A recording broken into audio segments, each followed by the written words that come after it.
Derive the formula for the sum of the squares, i.e. 1 squared plus 2 squared plus 3 squared all the way up to n squared.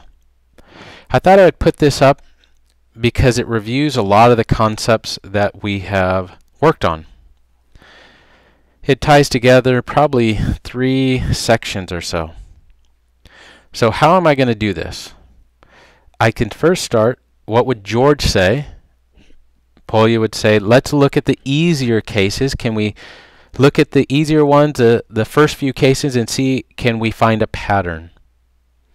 So if I said n, and then s sub n, if n was 1, we're just dealing with 1. If n is 2, we have 1 plus 4, which is 5. 3 would 1 plus 4 plus 5, which would be 14.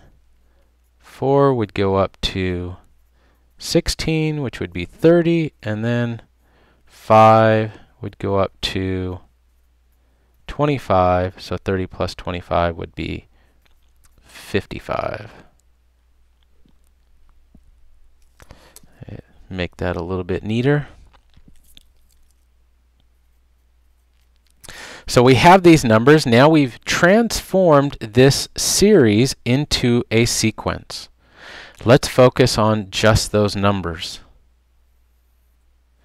I'm going to look at them because I'm going to need to write some. So we have 1, 5, 14, 30, 20, or 55. Again, if we looked at this, we know these common differences are the squares here.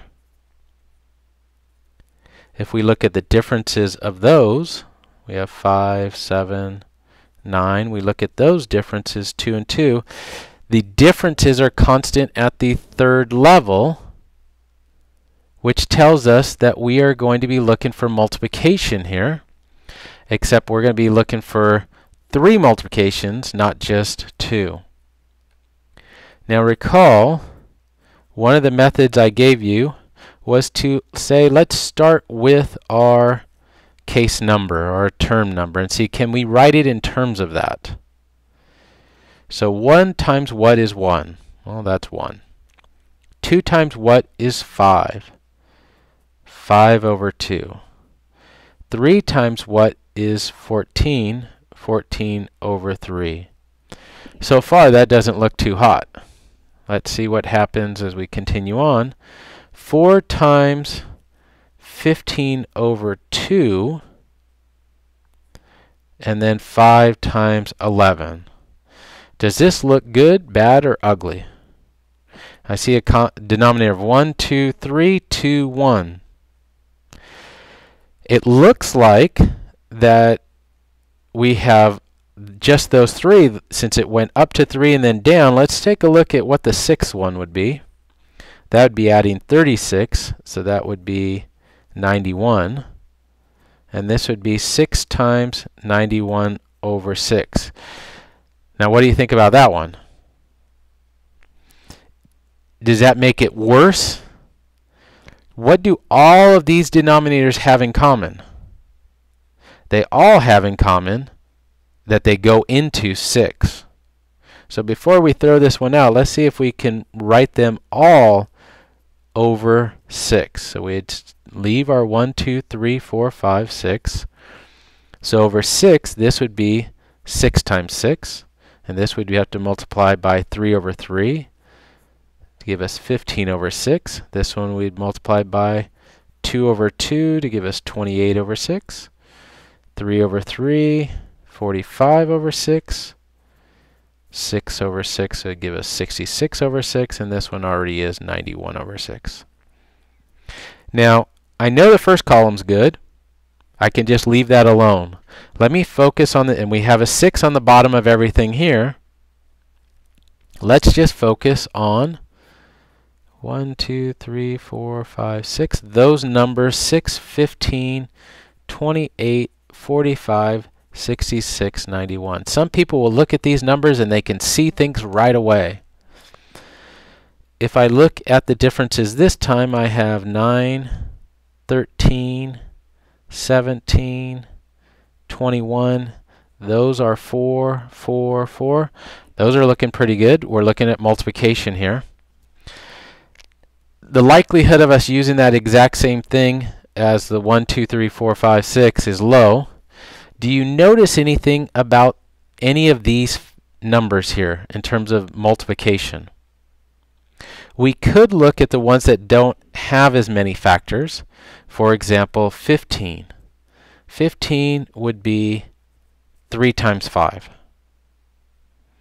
Well, what multiplies to give us 28? We could either say 2 times 14, or we could say 4 times 7. Which one do you think would be better in this situation? Well, if this is 3 and we wrote 4 times 7, that's looking pretty good. Let's go backwards. What would 6 be? That could be written as 2 times 3. If I follow this pattern, this would have to be 5 times 9. That does equal 45. Yep, this is looking great. So now we can take and say, what is the formula for 2, 3, 4, 5, 6, 7? That's an arithmetic sequence. That is n plus 1. What's the formula for 3, 5, 7, 9, 11? That has a common difference of 2, so it's going to be 2n. What do you have to do to 2 to get 3? Or what is the 0th term? That would be positive 1. So we'd have n plus 1 times 2n plus 1. Now that was only a subset of this problem. So if we plug that in, this first column is n. And now these were the top numbers that we figured out over there. N plus 1 times 2n plus 1. And it's all over 6. So we got to take a look originally at a series. We don't have a way to find that series. We converted it into a sequence. It was a neither sequence, so that means we had to play around with it.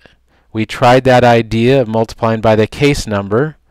We made it a little bit easier, and then we had to figure out the formula for these by just kind of looking at some of those numbers.